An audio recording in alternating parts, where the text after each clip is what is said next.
ओम गुरुर्ब्रह्मा गुरुर्विष्णु गुरुर्देव महेश्वरः गुरुर्साक्षात् परं ब्रह्म तस्मै श्री गुरुवे नमः। कल अयोध्या कांड का प्रारंभ हुआ था। बतलाया यौवन में राम का भजन करो, तब तो अंत में राम आएंगे। बाकी तो लकड़ी के साथ ही जाएगी। लकड़ी के साथ आए थे और लकड़ी के साथ जाएगी, जो कि आपको बताया था।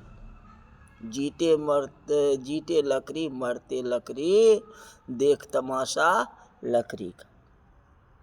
अयोध्या कांड तो यौवन का कांड है,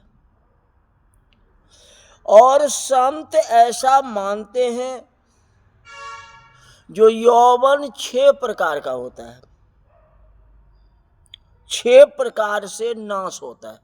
यौवन 6 प्रकार से नाश होता है। जिस व्यक्ति को अपना यौवन बचाना है, उसे 6 वस्तु पर ध्यान देना चाहिए, तब तो यौवन बच सकता है, या तो नहीं बच सकता है। सबसे पहला है बोलना।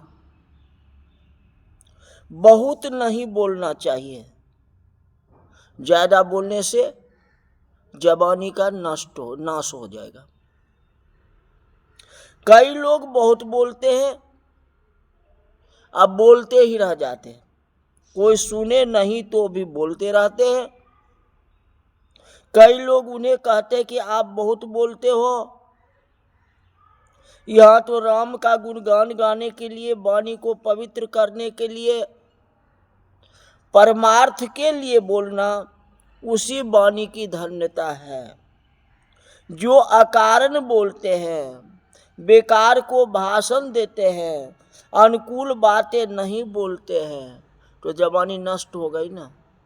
ऐसी बात बोलो जिसकी मान्यता हो, यही बात हो, अपना जनजीवन में उसका कुछ कार्य हो।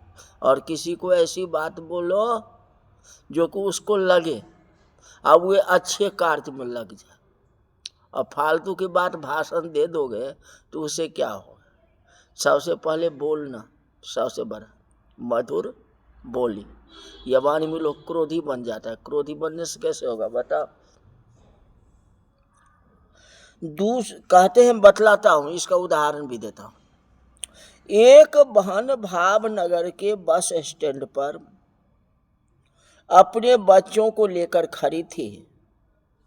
इंक्वायरी ऑफिस पर उन्होंने पूछा कि भाई, बड़ौदा की बस कब मिलेगी। तो उसने कहा दूसरी बस 9:30 बजे मिलेगी। उस बहन ने फिर पूछा कि दोपहर के भोजन के बाद जाने के बाद कोई बस है। एक बार तो बतला दिया जो बस फलाने टाइम में आएगी। अब कहता है जी भोजन के बाद कोई बस है जाने वाली। उसने व्यक्ति कहा हाँ चलो कोई बात नहीं है, 1:30 बजे। 1:30 बजे उन्होंने कहा अब बताओ साईं का कोई बस है। अब 2 बस तो आपको बता दिया, बिना खाए पिए चले जाओ या खा पी करके 1:30 बजे चले जाओ तो हो गया ना। हाँ, अब पूछने का क्या मतलब है शाम की बस है। पूछता है साईं का कोई बस है। बेचारा व्यक्ति क्या करता, कहा हाँ 5:30 बजे है। बहन ने पूछा और रात की बस। अभी तो इंक्वायरी हो रही ना, इसका मतलब रात की बस कब है। वह बोला रात को 9:30 बजे। फिर बहन ने पूछा जो भावनगर से जाने वाली जितने बस हैं वो बड़ौदा जाएगी क्या। उसने कहा हाँ, जितनी बस यहाँ से जाएगी उतनी वहां से चलेगी। बतला दिया। फिर बहन कहती है उसमें एक्सप्रेस कितनी है और लोकल कितनी है। अब देखो, उसने कहा एक जाने की और एक आने की। बहन ने कहा जी लग्जरी बस और सामान्य बस की किराए कितना है। अंतर कितना है। अब वह बेचारा परेशान हो उठा। उसने कहा, बहन आपको कौन सी बस में जाना है, और आपके पीछे इतनी लंबी पंक्ति खड़ी है, आपको जिस बस में जाना हो रिजर्वेशन दे देता हूँ। इतनी बात पूछने की क्या जरूरत है, और को भी तो समय दो, लिफ्ट दो, और को भी तो टिकट लेना है, एक आप ही को तो नहीं लेना है। आप इतने सारे प्रश्न क्यों पूछते हो। बहन बोली, मुझे कहीं नहीं जाना है। वह बोला, तो फिर। बहन ने कहा, आप मेरे साथ बोलते हो ना, तो मेरा बच्चा जो है चुप हो जाता है। उसके साथ एक बच्चा था, तो जब बातचीत करती थी ना, तो वह चुप होकर के सुनता रहता था। वह बच्चा चुप होने के लिए मुझे बुलाता है। इसमें यौवना अवस्था का नाश हुआ कि नहीं। अपन समय तो व्यतीत किए, एक बच्चे के लिए आपने युवावस्था को बातचीत में देखो, यही बात हुआ ना। तो युवावस्था आ गया, आपकी संतान हुई, अब संतान को खिलाओ, उसको खिलाओ, फिर उसको पढ़ाओ, उसको अच्छे अच्छे खाना खिलाओ, अब इसी में लगे रहो, भगवान का भजन छोड़ दो, यही होगा ना। तो युवावस्था बीत गया ना आपको बच्चे के पालने में। हाँ, तो ये बोलना कौन सी का काम हो। इसलिए ऐसा न करो, ऐसा बात बोलो जिससे किसी को ज्ञान भी हो जाए और आपका भी काम हो जाए, आपका भी जो धर्म होगा। किसी को कहोगे राम राम जी, तो आप भी तो राम राम बोल लिए ना, और वो भी तो बेचारा राम राम बोला ना, तो वह जो है सार्थक हो गया ना। हाँ, जय सिया राम, सार्थक हो गया ना। और फालतू की बात बोलोगे तो वही बात हुआ। एक बच्चे को चुप करने के लिए वो बस वाले से इतनी बात पूछे, ये अच्छी बात हो। यही बात है, बात करो तो सार्थक बात करो, ठीक है ना। दूसरा है चलना। अति चलने से यौवन का नाश होता है। युवावस्था है, शरीर आपका कम होता है तो दौड़ते हो, भागते हो, चलते में उतावला होते हो, इधर देखते हो उधर देखते हो। पहले अवस्था तो देखो जो हमारी अवस्था क्या है। व्यक्ति इतना चलता है कि शरीर को तोड़ डाले। इतना चले तो क्या होगा, यौवन का नाश होगा कि नहीं, यही बात है ना। अब 10 किलो वजन उठाने का आपको है और 50 किलो माथे पर लेकर चलोगे तो उस शरीर के ऊपर भारे पड़ेगा ना।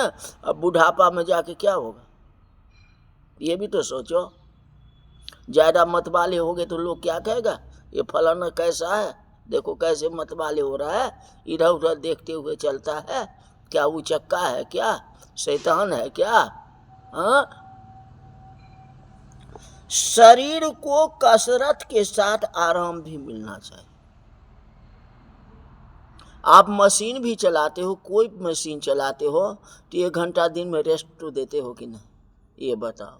तो ये शरीर भी तो एक प्रकार का मशीन है ना, तो इसको भी तो रेस्ट देना जरूरी है। युवावस्था हो गया तो इसका मतलब क्या हुआ, जो चलता रहे 25 वर्ष तक ऐसे ही चलता रहेगा क्या।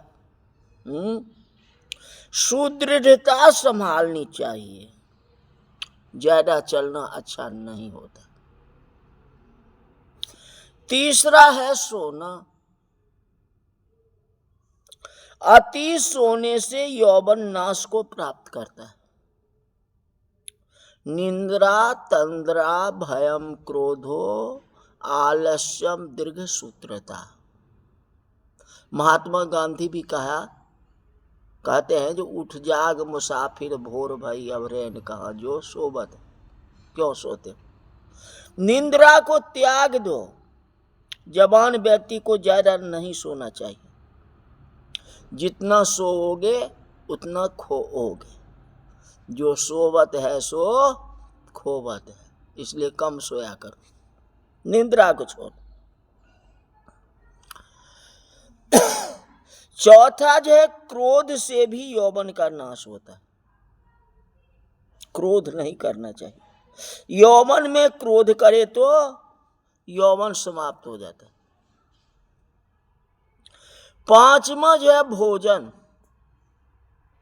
अतिशय भोजन करने से जवानी का नष्ट होता है। अधिक नहीं खाना चाहिए। इसका यह अर्थ नहीं कि भूखे रहना चाहिए। शरीर को जितना जरूरत है उतना ही खाना चाहिए, फालतू नहीं खाना चाहिए। आज अगर 4 रोटी आप खाते हो तो पचा लोगे, ठीक है ना। अब बुढ़ापा होगा तो कैसे पचाओगे, यही बात है ना। तो अभी जहाँ 4 रोटी है वहाँ 6 रोटी खाते हो, 7 रोटी खाते हो, यही बात। भाई जितना शरीर का जरूरत है उतना ही खाओ।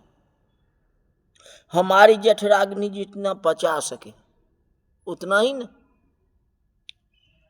आप हवन करते हो ना, हाँ, एक ही बार 1 किलो घी लेकर के डाल दो लकड़ी के ऊपर में, समधा के ऊपर में, तो बुत जाएगी, क्या होगा। जबकि घी से क्या होता है, समधा जो है तेज जलती है, लेकिन उस पर आपने क्या किया, 1 किलो डाल दी, तो क्या हो जाएगा, बुत जाएगा कि नहीं। तो जितना सहन करे उतना ही ना, और उससे ज़्यादा करोगे तो यही बात होगी ना। तो ऐसा क्यों करते हो, उतना खाओ जितना कि पचा सकते हो। अभी नया मशीन है, नई जवानी है, तो पचा लोगे, लेकिन बाद में क्या होगा। इसीलिए भोजन, अति भोजन अच्छा नहीं होता।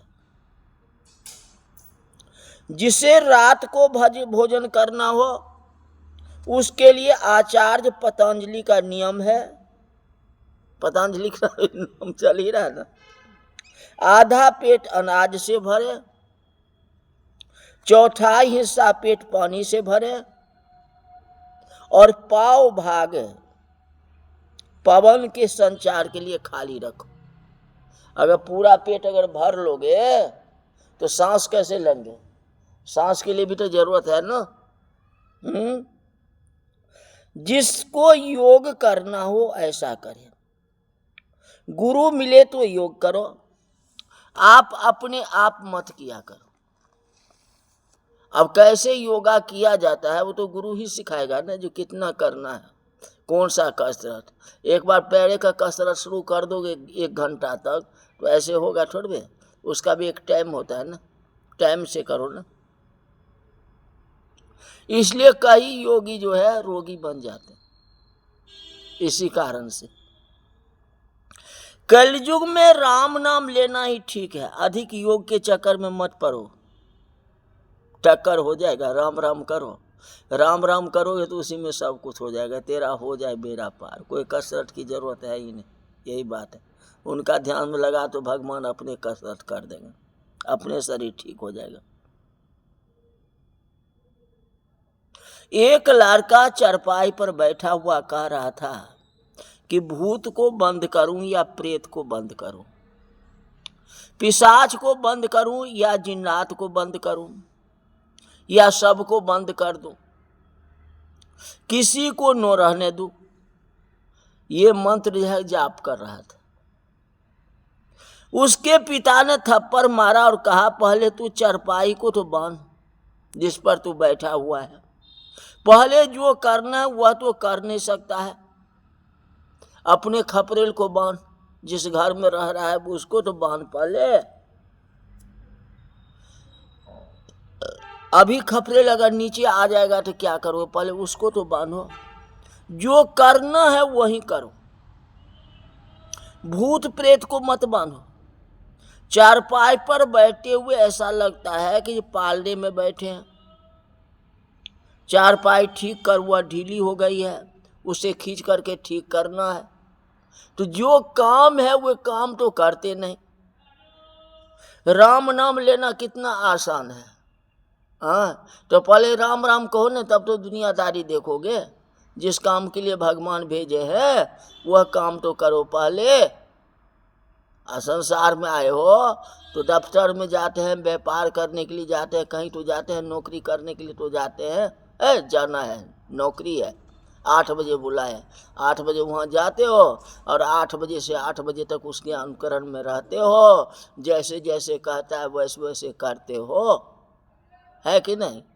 अब भगवान भी तो नौकर बना के संसार में भेजे कर्म करने के लिए, कर्म प्रधान विश्व कर रखा, अपना कर्म आप छोड़ रहे हो, ये बात ठीक नहीं है। पहले अपना काम करो फिर दूसरे का। अपना काम यही है, जिस लिए भगवान भेजा है उस कार्य को करना है। राम नाम का जाप करना है। राम नाम ही भोजन है, राम नाम ही यौवन है, राम ही सब कुछ है। जहाँ देखो तह राम ही राम, सिया राम में सब जग जानी, सब ही नचावत राम गोसाई। इस रूप देखोगे तब न।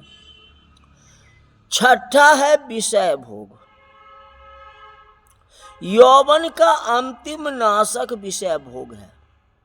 जिसे अपना यौवन बचाना हो, इन्हें 6 वस्तुओं से बचना चाहिए, ऐसा संत मानते हैं। अयोध्या कांड यौवन कांड है, अतः तुलसीदास जी ने कहा अब अयोध्या कांड का मंगलाचरण करता हूँ। पहले तो इतने बात आप समझ लेंगे, उसके बाद ही तो मंगलाचरण होगा। इसलिए आज ये बात बतलाया आपको। अब जो अयोध्या कांड का मंगलाचरण शुरू होगा, जो कल से बताएंगे। आज की कथा यही तक रही। बोल जा रामचंद्र भगवान की जय।